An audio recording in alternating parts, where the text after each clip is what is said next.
जय माई भक्तों, आप लोग कैसे हैं? आशा करते हैं आप सभी लोग सुखी होंगे, संपन्न होंगे, स्वस्थ होंगे। माता रानी का आशीर्वाद हमेशा हमारे व्यूवर्स और सब्सक्राइबर पर यूं ही बना रहे। सदा सकारात्मक सोचें, सकारात्मक रहें, सकारात्मक ही करें, तभी मंत्र साधना सिद्धि में आप सफल हो सकते हैं जब आप सकारात्मक रहेंगे। तो चलिए, अगर आप हमारे चैनल पर पहली बार विजिट कर रहे हैं तो आप हमारे चैनल को लाइक कर दें, सब्सक्राइब कर दें, शेयर कर दें, बेल आइकन घंटी का निशान दबाना तो आप बिल्कुल भी ना भूलें, जिससे जो भी नया वीडियो डालें उसका नोटिफिकेशन आपके पास पहले से ही पहुंच जाए। फिर कई बार साधक कहते हैं गुरुजी आपने काफी समय से वीडियो डाला, इसका सीधा सा उदाहरण है कि आपने बेल आइकन नहीं दबाया। तो आप बेल आइकन अवश्य दबा दें और ऑल कर दें उसको। तो चलिए, आज जो मैं साधना लेकर आया हूं वह है भूत राजा अघोर साधना। वह है भूत राजा अघोर साधना। अगर आपने इसको सिद्ध कर लिया तो आप नाना प्रकार के आप चमत्कारिक सिद्ध पुरुष बन जाएंगे। आप किसी का भी भूत भविष्य वर्तमान बता सकते हैं, आप गड़ा हुआ खजाना बता सकते हैं, शेयर सट्टा लाठी का नंबर बता सकते हैं, आप गोडाउन शिफ्टिंग कर सकते हैं। आपको ये साधना कैसे करनी है, क्या इसका विधि रहेगी, क्या इसका विधान रहेगा, क्या इसका नैवेद्य रहेगा, ये थोड़ा सा आप नोट कर लें। ये साधना आप किसी भी अमावस्या के दिन से कर सकते हैं। किसी भी अमावस्या, जो भी अमावस्या पड़ती है उस दिन आपको ये साधना कर सकते हैं। और आपका जो सामग्री जो बताने जा रहे हैं, तो आपको एक लकड़ी की तीन आकृति का जो स्टून बनता है, जैसे टिकटिकी बोलते हैं, टिकटिकी बनवा लेना है। एक बिल्कुल पूरा मटका ले लेना है, पूरा मटका। और जो साधना है यह होगी शमशान भूमि पर, क्योंकि भूतों का राजा है ये, भूतों का राजा। भूत राजा अघोर साधना का मतलब ही आप जो वो दिया है टाइटल, उसमें ही समझ गए होंगे कि कैसी साधना है। तो यह भूतों का राजा है और ये साधना आपके शमशान में होगी। शमशान जागृत होगा पूरा इसमें। तो आपको एक टिकटिकी बना लेना लकड़ी की। जैसे जब कोई व्यक्ति की मृत्यु हो जाती है उस टाइम एक टिकटिकी बनाई जाती है, उस पर वो मटका या मटकी रखी जाती है, उस पर पानी रखा जाता है, उस पर कलावा बांधा जाता है, जनेऊ बांधा जाता है। तो इस तरीके से ये साधना होगी, क्योंकि ये अघोर साधना है। तो आपको एक टिकटिकी बनवा लेना है। और आपको ये जो साधना है ऐसी जगह साधना होगी जहाँ लगभग मृत व्यक्ति का जो है अंतिम संस्कार चलता रहता हो, जहाँ ताजी मुर्दा की राख हो, वहाँ ये साधना होगी। तो आपको एक टिकटिकी बना लेना है। टिकटिकी एक बनवा कर रखना है। एक नया बिल्कुल छोटा सा डबला, मटकी जो भी बोलते हो आपके यहाँ, मट्टी का वो खरीद लेना है। और कुछ जनेऊ और कुछ जो है ना उस पर जो आप थोड़ा सा पिंड बनाना है, आटे के पाँच पिंड बना लेना है। और साधना के लिए आपको शमशान में जाना है। और जो सामग्री लगने वाली है 5 बंदी मिठाई, उसमें आपको 5 बंदी मिठाई, लड़ुआ हुआ, बर्फी हुई, पेड़ा हुआ, रसगुल्ला हुई, 5 बंदी मिठाई लगेगी। भूत राजा अघोर साधना में ये सब सामग्री लगने वाली है। और थोड़े से जवा तेल लगेंगे, उसको थोड़ा सा आपको मथ लेना है घी में। और इस तरीके से आपको अपने जहाँ शमशान भूमि होगी वहाँ पे आपको जाना है अमावस्या के दिन। और ये सारी सामग्री लेके जाना है। कुछ पान, बतासे, लौंग, इलायची, ये सारी चीज़ें ले जाना है। एक नींबू ले जाना है। सारी सामग्री को लेके आपको जाना है शमशान भूमि पर अमावस्या के दिन। और जो दिशा रहेगी वह आपकी दक्षिण की रहेगी। तो ये सारी चीज़ें आपको नोट कर लेना है। तो चलिए अब विधि विधान से आपको अपना जो भूत राजा अघोर की साधना उसको प्रारंभ करते हैं। तो सबसे पहले तो आपको वहाँ पर थोड़ा सा गाय का गोबर ले जाना है, उसे लीप लेना है। लीपने के बाद उस पर एक आकृति बना देना है, मतलब एक भूत टाइप की या कोई जेंट्स पुरुष की आकृति बना देना है उस पर लीपने के बाद। और उस आकृति पर आपको ये टिकटिकी रख देना है। और उसमें थोड़ा सा शुद्ध, मतलब एकदम स्वच्छ जल भर देना है। और उस पर आपको एक कलावा लपेटना है। और कलावे को लपेटते हुए जहाँ आप बैठे हैं साधना के लिए वहाँ तक कलावा आ जाना चाहिए। ठीक, ये कलावा आपको गला आपकी रक्षा करेगा, क्योंकि वो इसकी माध्यम से ही भूत राजा अघोर आएगा। तो आपको जहाँ पर बैठना है तो वहाँ पे आपको और पूरा मुखी होकर बैठना है और अपना आसन बिछा लेना है। तो इस तरीके से आपको ये साधना प्रारंभ करना है। अब जो वस्त्र रहेंगे वह पूर्णतः काले रहेंगे, वस्त्र पूर्णतः काले रहेंगे। माला अगर मुंडों की मिल जाए तो बेस्ट रहेगा, इससे अच्छी माला कोई नहीं हो सकती। मुंडों की माला मिल जाए तो मुंडों की माला लें। उससे आपको मंत्र का जो मैं मंत्र बताऊंगा उसका जाप करना है। मुंडों की माला अगर मिल जाए तो मुंडों की माला से करें, और अगर नहीं मिलता है तो मार्केट से रेडीमेड मुंडों की माला आती है प्लास्टिक की बनी हुई, उसको भी आप ले सकते हैं, उससे भी कर सकते हैं। इस तरीके से साधना प्रारंभ करना है।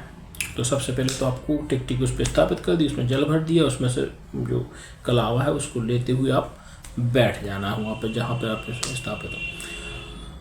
अब आपको सबसे पहले एक पान लेना है, उस पर लौंग, एक इलायची, बतासा और कुछ जो काले तिल, जवा और जो घी से मथने के लिए बोल दिया था वो इस पर रख देना है। और जो 5 पिंड है हमने आपसे बोले थे आटा की, वो 5 पिंड बना देना है। ठीक, अब 5 पिंडों को आपको विधिवत रूप से रोरी, अक्षर, सिंदूर, कुमकुम सब चीज़ों पर लगाते हुए जाना है। थोड़ा सा पहले तो उस पर जल चढ़ाएं, जल चढ़ाने के बाद उस पर तो जल आपको ऐसे चढ़ाना है, अंगूठे के सहारे से ऐसे जल चढ़ाएं। पहले पिंड की पूजा करें, थोड़ा रोड़ी, अक्षर, सिंदूर, कुमकुम, चंदन इत्यादि लगा दें। तो पहले पिंड की पूजा होगी। उसको पे एक पान का पत्ता लें, लौंग इलायची से पाड़े रखें, और वो जो आपको घी से मथा हुआ थोड़ा सा जो जवा तिल है उसको रख दें और उसको अर्पित कर दें भूत राजा को।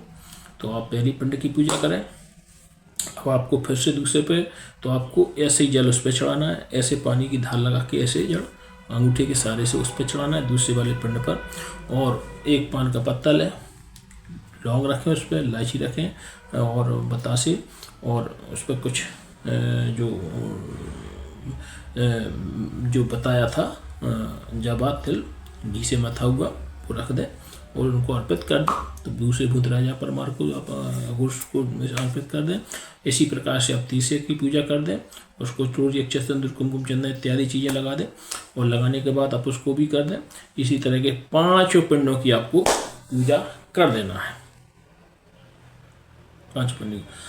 अब इसके बाद जो कलश है, यही तो है पूरे कलाकारी, पूरी कला इसी के अंदर है। तो जो कलश है, तो वो जो उस कलश का जो धागा आया है उसको आप अपने बाएं हाथ में पकड़ते हुए, बाएं हाथ में पकड़ते हुए, अब इसको आपको ये हम आपको बताते हैं कि अब योग गुरु की आवश्यकता है। अगर आपका योग गुरु नहीं है तो इस साधना में दुर्घटना हो सकती है। तो ये साधना आप बिना गुरु के देख के कदापि ना करें। अगर ये साधना आप बिना गुरु के देख के करते हैं तो आपको जान पर बढ़ सकती है, आपको जान पर बढ़ सकती है। हो सकता है उठा के पटके भूत राजा जो अघोर है वो उठा के पटके आपको। तो आपका योग गुरु हो। हम बार बार कहते हैं कोई मंत्र साधने सिद्धि करने से पहले आप गुरु दीक्षा अवश्य धारण करें, और गुरु भी आपका योग होना चाहिए। अगर आपका योग गुरु नहीं है तो आप कदापि ये साधना ना करें। पहले आप अपने योग गुरु की तलाश करें, योग गुरु की तलाश करने के बाद ही साधना प्रारंभ करें। तो आपको उसकी जो धागा है ना, तो वो कलावा है, उसको आपको पकड़ लेना है और आपको इस हाथ से पकड़ लेना है धागा को, और इस हाथ से उस जो कलश है उसका आपको पूजन करना है। सबसे पहले आपको रोरी लगाना है उस पर, फिर उस पर सिंदूर लगाना है, और उस पर अक्षर छोड़ना है, और आपको जो जवा तिल घी का है उसको उसके ऊपर छोड़ देना है, उसके ऊपर छोड़ना है आपको। और ये जो मैं मंत्र दे रहा हूँ, इस मंत्र का आपको 1,25,000 बार जाप करना है, 1,25,000 बार जाप करना है। और ये साधना आप कभी भी कर सकते हैं, दिन में 12 बजे कर सकते हैं। करना आपको 12 ही बजे है, रात को करेंगे तो भी 12 बजे, और दिन में करना है तो भी 12 बजे। मतलब घड़ी से मिलता हुआ समय होना चाहिए, रात्रि 12 बजे या दिन के 12 बजे। जब भी आपकी इच्छा हो ये साधना आप कर सकते हो, कभी भी कर सकते हो। जैसे ही आप वो धागा पकड़े हो, एकदम जागृत होगा वो खींचेगा, कहाँ, कलश की ओर खींचेगा वो धागा। लेकिन उस धागा को आपको छोड़ना नहीं है, उस धागा को बहुत गठिया के पकड़ना है, इस धागे को। तो एकदम आपको कहीं से रोने की, गाने की आवाज़ सुनाई देगी। पूरा शमशान भूमि में से चिल्लाटे पड़ जाएंगे, कहीं इधर रोने की आवाज़, कहीं इधर, कभी इधर रोने की आवाज़, कभी इधर रोने की आवाज़, कभी उधर रोने की आवाज़। चारों तरफ से रोना चिल्लाता हुआ कोई किसी प्रकार की आवाज़ आ गई, कोई किसी प्रकार की आवाज़। लेकिन आपको डरना नहीं है, आपको लगातार जाप करते जाना है, लगातार जाप करते जाना है। और आपकी, अगर ये जो हमने आपको मंत्र बताया है कि 1,25,000 बार, अगर आपको ये एक दिन में पूरे होते तो ठीक है, ना हो तो दूसरे दिन फिर पहुँचे आप उधर। तो आप एक आकलन कर लें कि एक दिन में इतने मंत्र जाप हो सकते हैं। उस तरीके से आप रोज उतने ही मंत्र वहाँ पर जाके करें। और आपको उधर कुछ भी नहीं ले जाना। एक बार जो आपने सामग्री लगा दी है वो रखते जाएं। और जो पंचबंदी मिठाई है, उस मिठाई को आपको रोज लेके जाना है वहाँ पर। पंचबंदी मिठाई को लेकर रोज जाना है, क्योंकि जिस दिन अघोर, जो भूतों का राजा है, अघोर सिद्ध होगा, उस दिन वो मिठाई मांगेगा। तो जो पंचबंदी मिठाई है वो अवश्य आपको ज़्यादा नहीं, आप थोड़ी सी ही लेके चले जाएं, मतलब 2, 4, 6 पीस लेके चले जाएं। तो पंचबंदी मिठाई आपको डेली ले जाना है, जब तक आपकी साधना पूर्ण नहीं हो जाती है। तो जैसे ही वो एकदम जागृत होगा तो वो जो आपका जो मटका है ना, मटके में से ही निकल पड़ेगा वो भूतों का राजा अघोर जो साधना है, वो मटके में से ही निकल पड़ेगा, उस कलश में से ही निकलेगा और पूछेगा कि बता तेरी क्या इच्छा है। तो आप उससे वचनबद्ध आदि ले लेना कि आप हमारी रक्षा करना और हमारे परिवार की रक्षा करना, मैं आपको जब बुलाऊं तब आना। ऐसा आप उनसे थोड़ा सा आशीर्वाद ले लेना। और जो पंचबंदी मिठाई है वह उसको दे देना, वह बड़े ही प्रेम से खाएगा और आपके अनुसार वह आपके बुलाने पर तुरंत ही आ जाएगा। भूतों को राजा अघोर, राजा को राजा, भूतों का जो राजा है, भूतों का राजा है, वह ऐसा प्रसन्न हो जाएगा ये पंचबंदी मिठाई से कि आप जब बुलाएंगे तभी वो आपके पास आने लगेगा। यदि यह जानकारी आपको अच्छी लगे तो आप हमारे चैनल को लाइक कराएं, सब्सक्राइब कराएं, शेयर कराएं, बेल आइकन घंटी के निशान दबाना तो बिल्कुल भी ना भूलें। जय माई की।